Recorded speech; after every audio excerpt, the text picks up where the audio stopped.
Abra sua Bíblia em Mateus capítulo 9, para nós estarmos acompanhando. Enquanto você procura, agradecemos a quem está nos assistindo. Nós estamos numa jornada muito significativa dessa série. Nós vamos finalizá-la na próxima semana com a cantata, mas dia 27 nós já começaremos uma outra sequência, com o título A Coragem de Ser Perfeito. Quando você reconhece a sua fragilidade, é que você entende a sua dependência de Deus. Tem um verso do livro Caminho a Cristo que diz assim: todo ser humano tem um vazio no coração que só Jesus pode suprir. Deus sabe do vazio do teu coração e Ele vai fazer de tudo para preenchê-lo.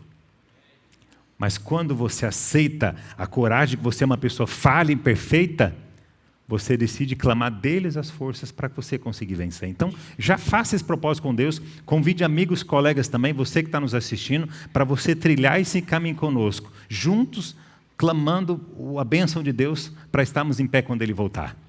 Só que nós já nos encontramos agora na quarta-feira, amigos. Onde quarta-feira agora vai ser transmitido também, nós vamos começar a nossa meia Semana Santa, onde a cada dia você e eu teremos alegria de ver pessoas morrendo e renascendo para Jesus. Amém? Quarta-feira, amigos, a cada dia você vai ouvir a história de alguém que, como você, passa constantemente por momentos de luta, mas que publicamente decidiu falar: Pai, me ajude porque eu não consigo sozinho. E quando você clama forças a Ele, Ele te abraça e te carrega no colo para você poder trilhar esse caminho. Hoje nós vamos começar falando sobre a vida, amigos, que é o bem mais precioso que existe. Eu louvo a Deus porque aqui nós temos crianças lindas e cada uma delas numa fase diferente, numa perspectiva diferente. Pais que tiveram o privilégio de receber um presente consigo, amigos. O presente da paternidade. A paternidade, amigos, é um sonho que Deus concede para todos nós. É um presente que Ele concede para os seus filhos. Eu lembro quando a minha filha nasceu, eu não sei se você passou pela mesma experiência.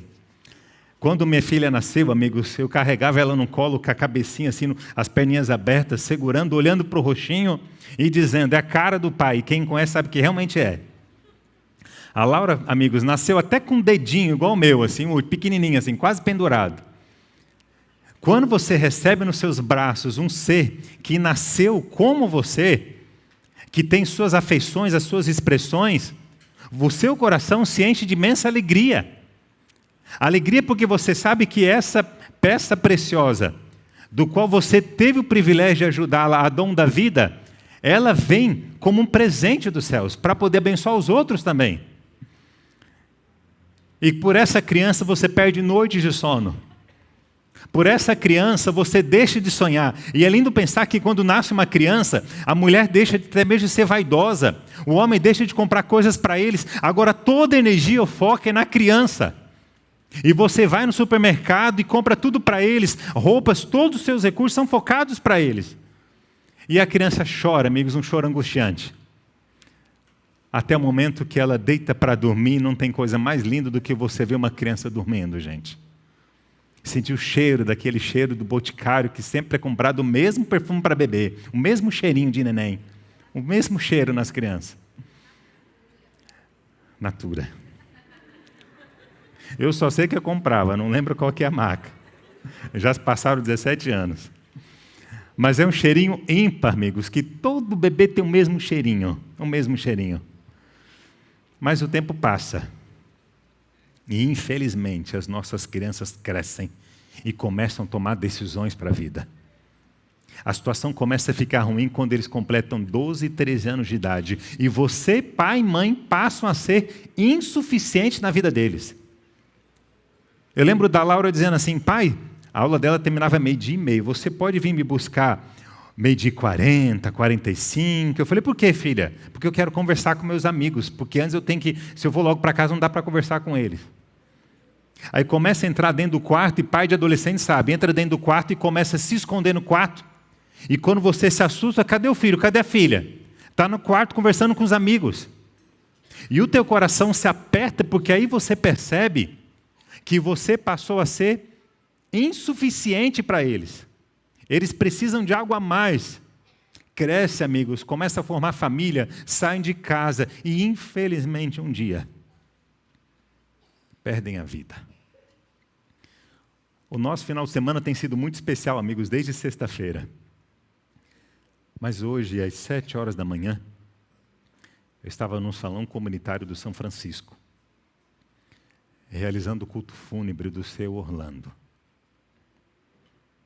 Como dói perder uma pessoa querida para nós. E nessas horas, não importa qual seja a palavra, nada conforta o nosso coração. Porque a partir daquele instante você vai ficar separado daquela pessoa. No ano de 2015, essa foto repercutiu muito nas redes sociais com muita intensidade. Ela foi tirada pelo Dr. Moore, onde ele tirou a foto do seu colega de trabalho.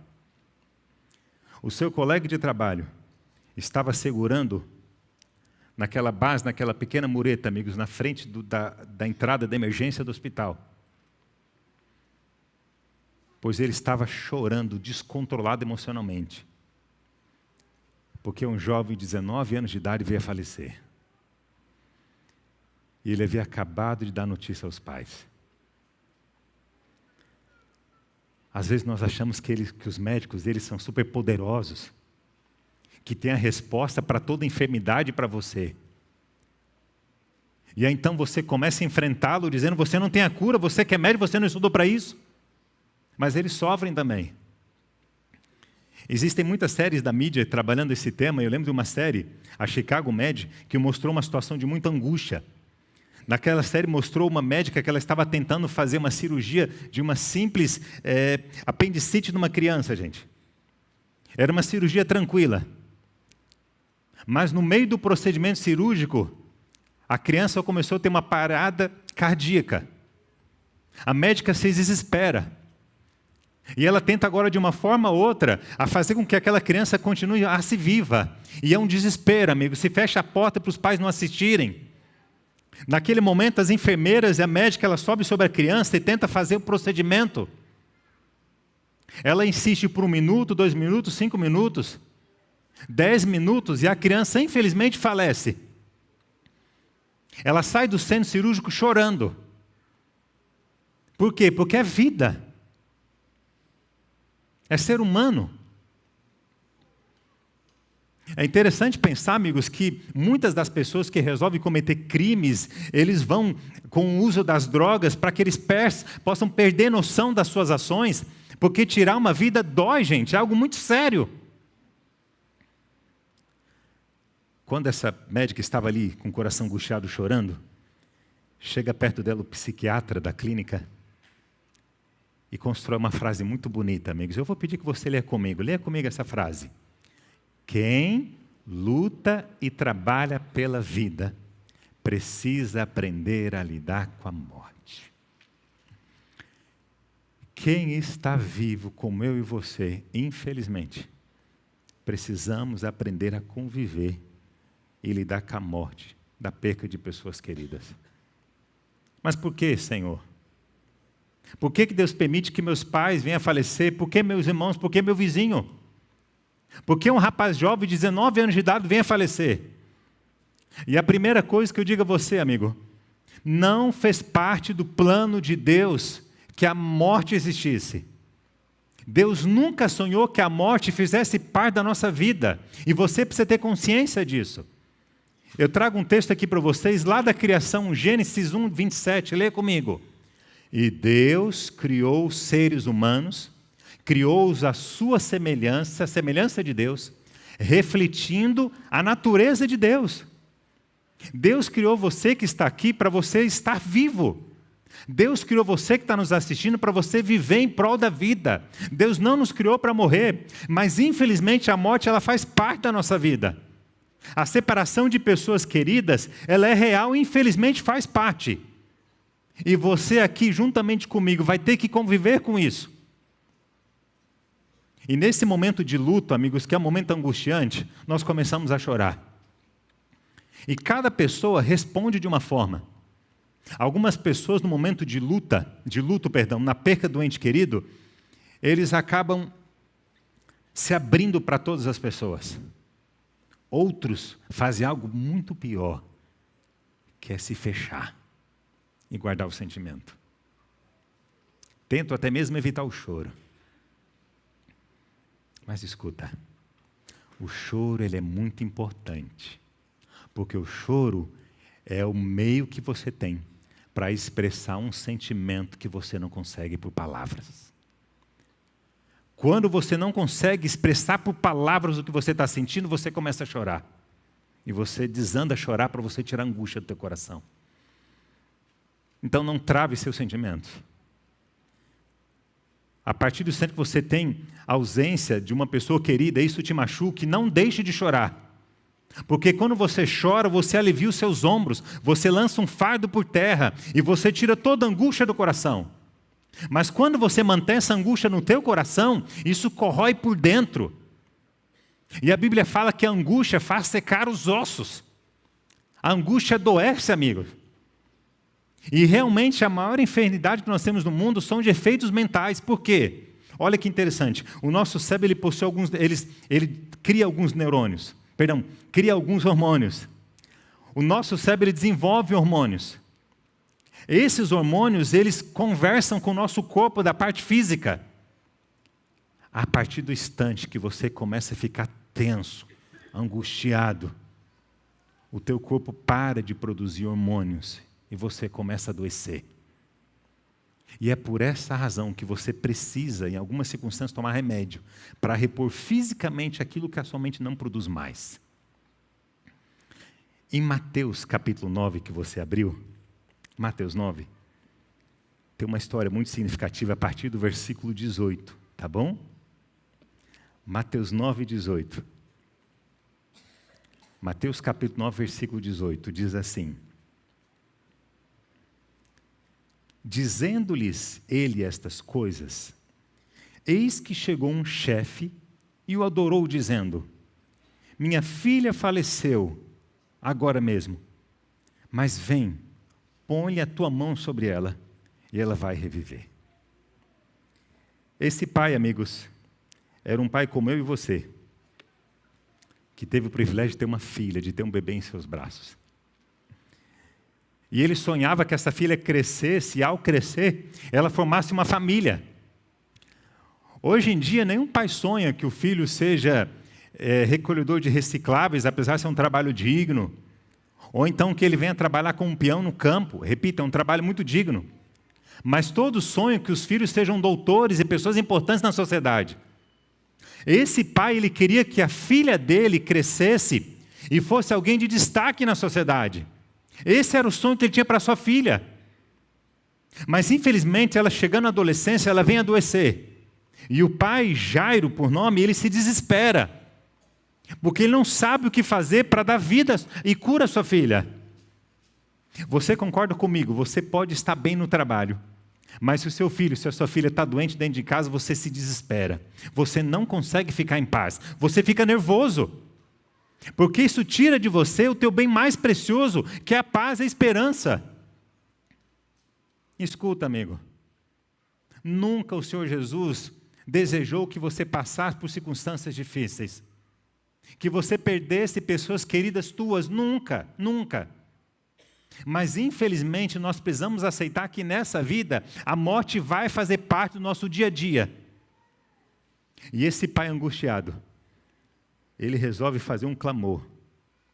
Clamar ao Senhor Jesus, para que interceda sobre ele. Quando chegarmos, amigos, agora no versículo 23, vou pedir que você vá para o 23. O 23 diz assim: e Jesus, chegando à casa daquele chefe, vendo os instrumentistas e o povo em alvoroço, 24, disse-lhes: retirai-vos, que a menina não está morta, ela apenas dorme. E o texto continua dizendo, versículo 24, e riram-se dele. 25, e logo que o povo foi posto para fora, entrou Jesus, pegou-lhe na mão dela, e a menina se levantou. Quando você está enlutado, triste pela perca de um ente querido, Jesus Cristo, ele fica do seu lado, ele pega na sua mão. Cristo pega na sua mão e permanece do teu lado. Há circunstâncias da vida que Deus não pode simplesmente retirar de você. Mas Ele promete que em cada uma delas Ele vai estar do teu lado. Jesus disse, eu não prometo a vocês que nesse mundo vocês não terão dificuldade, mas creiam, porque eu venci esse mundo. Isaías 41:10. Não temas, diz o Senhor Deus, porque eu te ajudo. Eu estou contigo. Não tem luta, amigos. Não tem luta ou prova que você passa aqui na terra que Deus não tenha enfrentado isso no passado. Talvez você diga assim, pastor, mas a minha dor ninguém conhece. O que eu estou sentindo ninguém sabe. Jesus morreu na cruz e Deus perdeu um filho. Um filho que foi açoitado, que foi humilhado. Deus perdeu um filho, perdeu um ente querido, então Ele sabe o que você está passando. Ele sabe o tamanho da sua dor. E não há nenhuma prova que você passa aqui que Deus não tenha experimentado. Nenhum sentimento de luta que Deus também não tenha trilhado. Então escuta, meu amigo. Deus está chamando você hoje a entregar para Ele toda a angústia do teu coração. Ele diz que hoje sim pode ser que teu ente querido não venha retomar a vida. Mas pastor, por quê? Por que não, se ocorreu em outros momentos da história? Eu só tenho uma resposta. Houve um momento em que um filho clamou e o pai não atendeu. Jesus, quando estava na angústia do Getsêmani, ele disse, Pai, se possível, Pai, passa de mim essa dor. E Deus Pai teve que virar as costas para Jesus. Porque se Deus Pai houvesse atendido o clamor de Jesus, você e eu não estaríamos aqui. Porque através da morte de Cristo, amigos, aconteceu algo que eu vou chamar de a matemática da salvação. É um processo um pouco mecânico, mas para poder entender. Jesus Cristo veio aqui na terra, amigos, e morreu sem ter cometido nenhuma falha, nenhum pecado. Mas Ele morreu. E a morte é consequência de todo o pecado. Mas quando no terceiro dia Jesus se auto-ressuscitou, Ele venceu a morte, Ele ganhou uma carta de crédito. Jesus tem uma carta de crédito em suas mangas. E cada um de nós aqui presente, que clamamos pela intercessão dEle sobre a nossa vida, nós temos o privilégio de usar o crédito de Jesus para garantir a vida eterna. Não sei se você já se apegou questionando por que Adão cometeu um pecado desse e Eva, e agora todos nós somos entregues a esse mundo de pecado. É verdade. Mas agora você, como Eva, tem o privilégio também de escolher sim ou não. Então Jesus Cristo que morreu na cruz, Ele morreu na cruz para que você pudesse hoje ter o privilégio da ressurreição e da eternidade, que é uma dádiva dEle para você. Mas para que Jesus conceda a você a vida eterna, a eternidade, você precisa aceitá-lo como Deus da sua vida.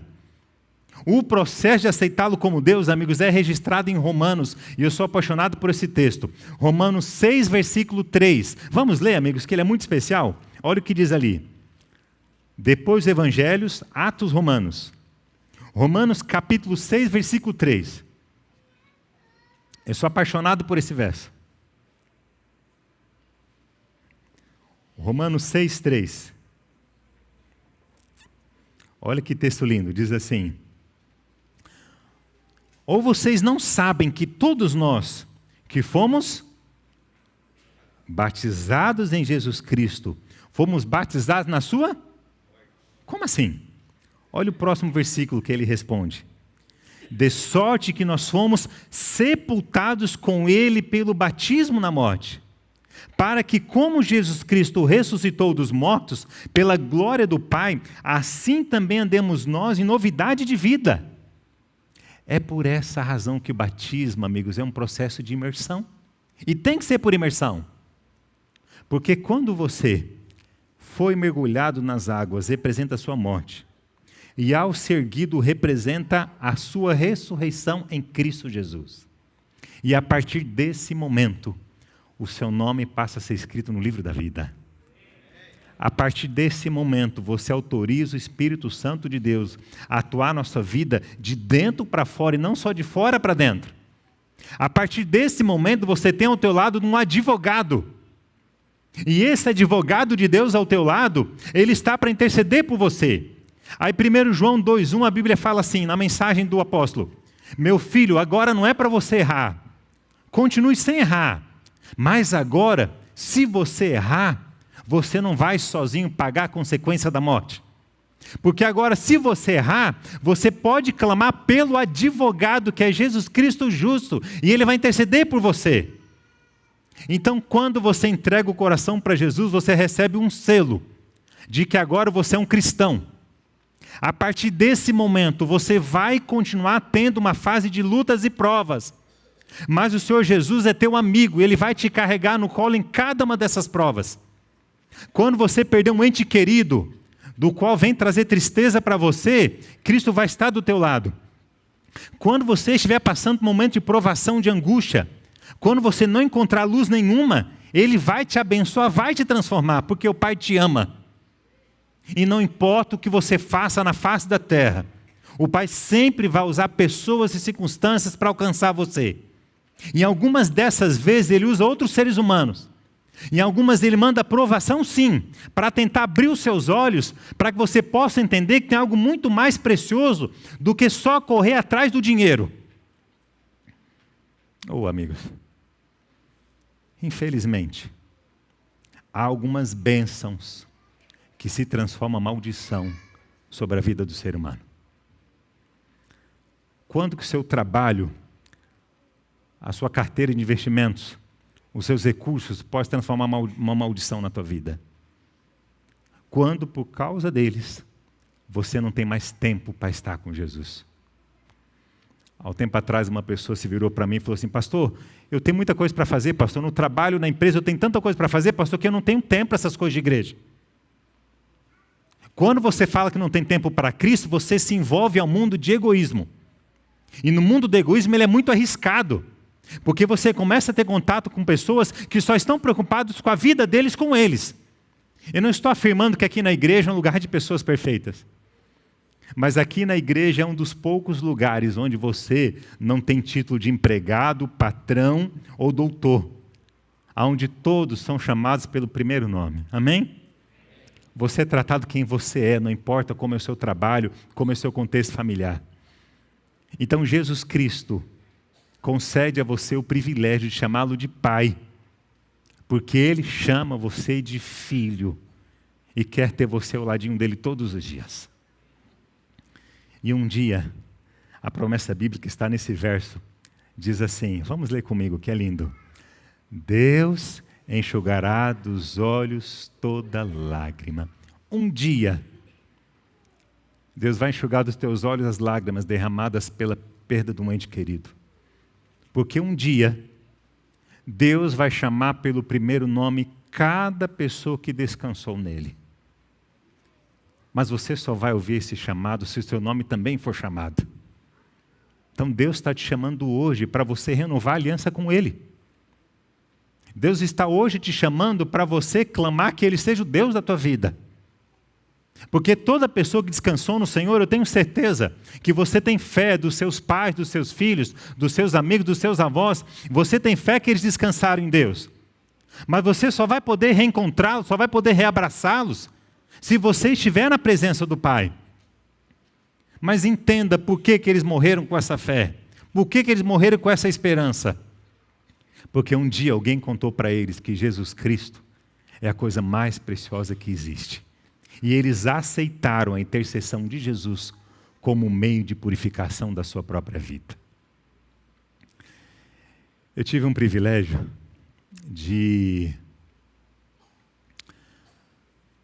no ano 2010, realizar uma semana de oração na cidade de Paranavaí, lá no Paraná.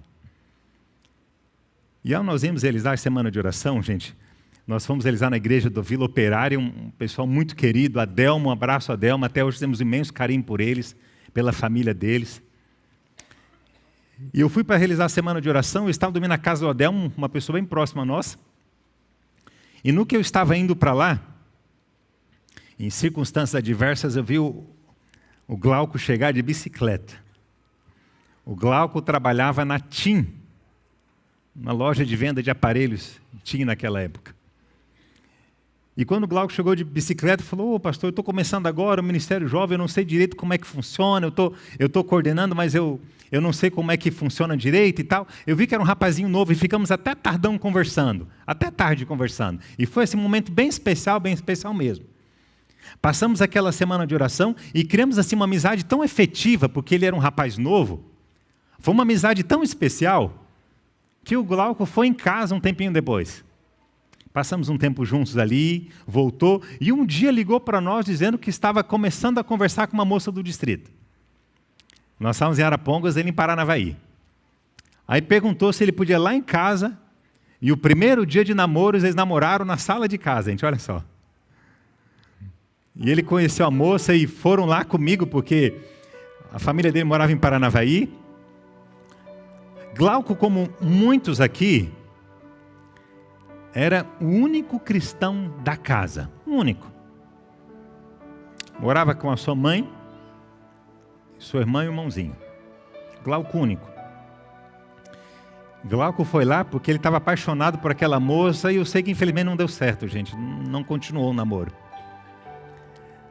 E uma vez eu encontrei o Glauco trabalhando no prédio da associação, na parte dos materiais didáticos, feliz da vida, trabalhando no escritório, saiu da TIM, estava trabalhando ali.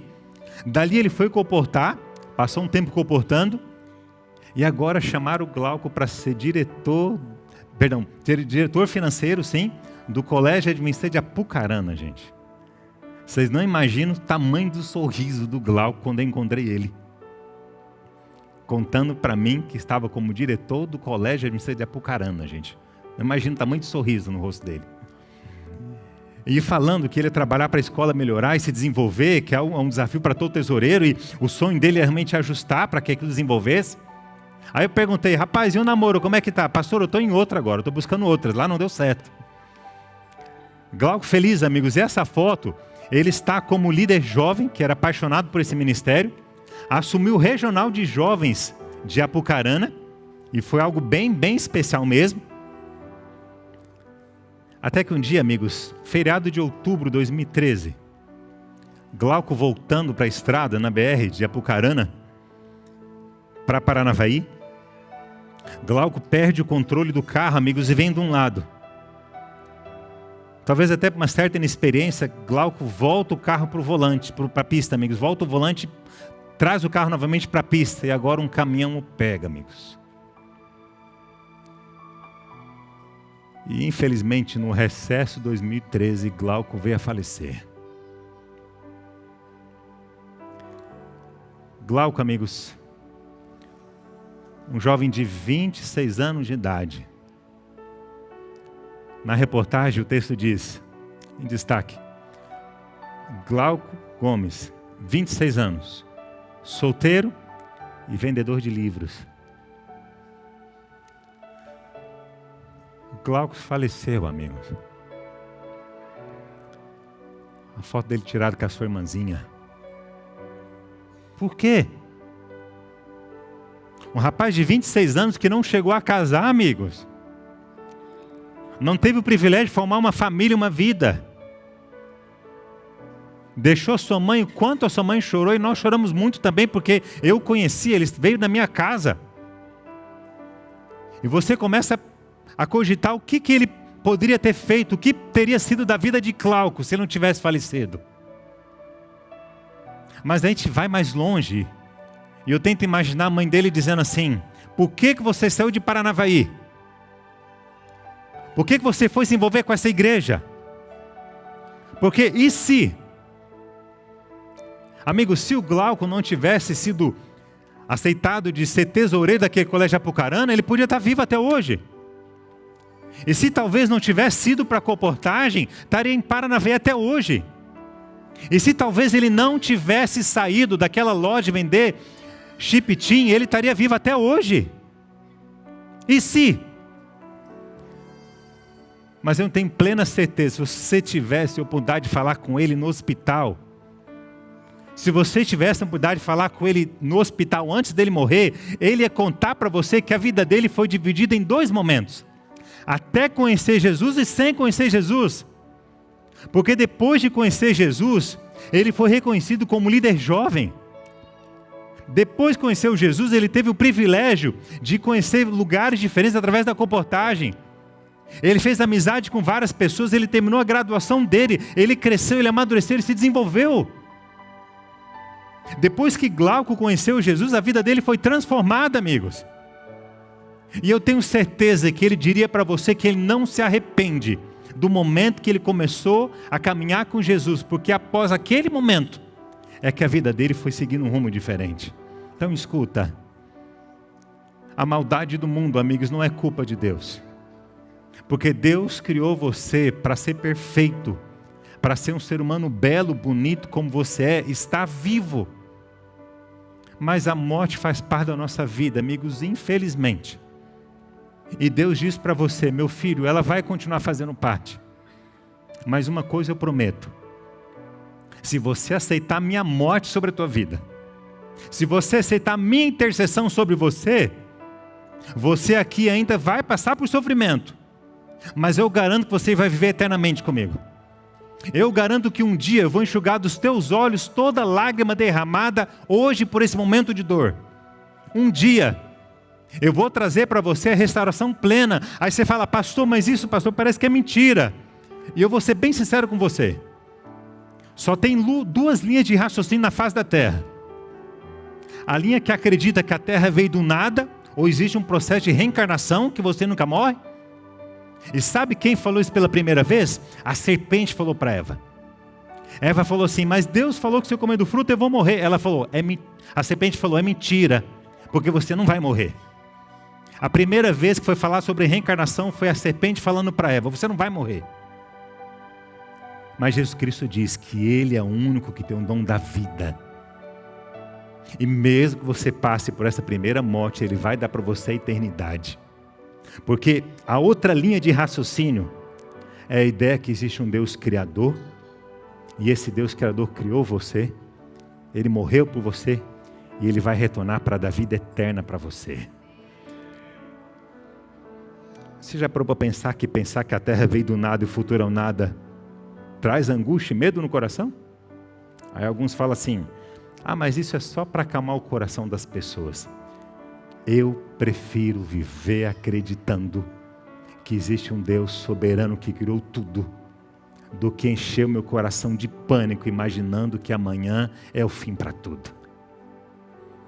Jesus está te chamando hoje a você renovar a aliança com Ele. Jesus está te chamando hoje, nesse domingo, para que você diga, Pai, eu clamo ao Senhor que interceda sobre minha vida, Pai, porque eu quero encontrar meu ente querido. Eu quero reencontrar meu avô, reencontrar minha avó, reencontrar meus tios, meu sobrinho, meu filho. E eu quero dizer para eles e mostrar para eles tudo que eu conquistei. Eu quero dizer para eles que foi muito difícil ficar longe deles. Mas olha aqui a família linda que eu construí. Olha a faculdade que eu terminei. Olha o que eu consegui construir apesar da ausência. Já encontrei inúmeras pessoas dizendo assim, pastor, eu não consigo lutar mais, pastor. Eu não consigo lutar mais sem meu pai, sem minha mãe aqui comigo. Eu não consigo mais caminhar sem eles. Então escuta. Nunca um ente querido ia querer que você deixasse de lutar na vida por culpa dele, pela ausência dele. Então, você precisa continuar lutando. Porque os seus entes queridos vivos precisam de você. E você precisa, na eternidade, mostrar para eles tudo o que você alcançou e construiu, apesar da ausência deles. Nós vamos falar com o Senhor Jesus agora. Toda pessoa que descansa em Jesus já está com a vida selada. Nós vamos falar com Jesus agora. Nesse momento eu vou começar a prece.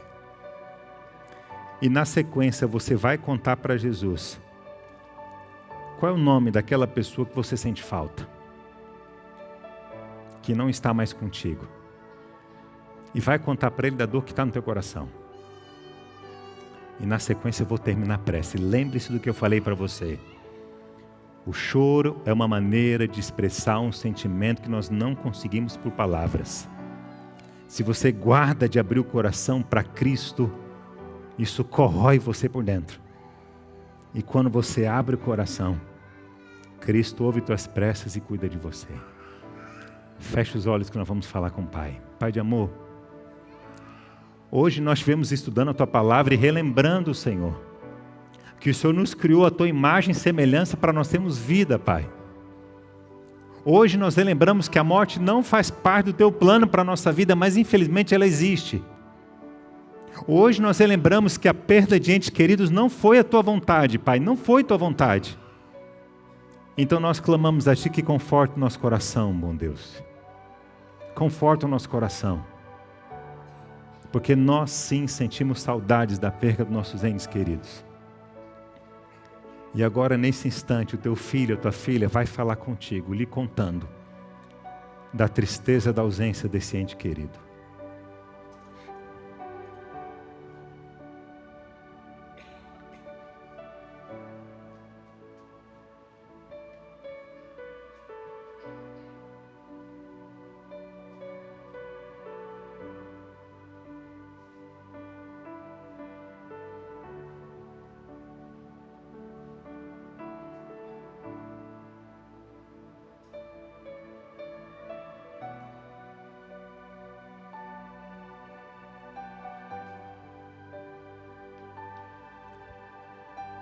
Pai Santo, como dói a ausência do nosso ente querido, Pai. Mas clamamos a Ti que conforte o nosso coração, que nos dê forças para não permitirmos, Senhor, que a ausência deles nos impeça de lutar em prol da vida. Porque nós queremos, Pai, nós queremos um dia, Senhor, quando Tu voltares nas nuvens dos céus, reencontrar nosso ente querido e abraçá-lo. E no abraço nós vamos chorar, Pai. Vamos dizer que foi muito ruim essa ausência, foi muito ruim esse tempo distante. E queremos mostrar para essa pessoa tudo que nós conquistamos. A nossa família, os filhos. E agradecê-lo pelo esforço que fez nos dando o dom da vida juntamente contigo. Então clama a Ti, Pai eterno, que tome em Tuas mãos a cada filho aqui presente e conforte o coração de todos, bom Deus. Que possam continuar lutando em prol da vida, a não permitir que a morte reine, trazendo uma tristeza plena, mas que o Senhor reine sobre cada coração, trazendo o Teu conforto, o Teu abraço e a Tua esperança. Pai, nós queremos nesse instante renovar nossa vida contigo, ó Pai. Se há aqui presente algum filho, alguma filha que está nos assistindo que ainda não entregou o coração a Ti plenamente, que não passou pelas águas do batismo, dizendo publicamente que reconhece o Senhor como Salvador de sua vida, Pai, mova tal coraçãozinho ao Teu lado, Pai de amor, mova tal coração, que esse jovem, que essa moça deixe de lutar sozinho e que aceite ao Senhor como Deus em sua vida. No nome santo de Jesus. Amém, Pai Santo. Amém.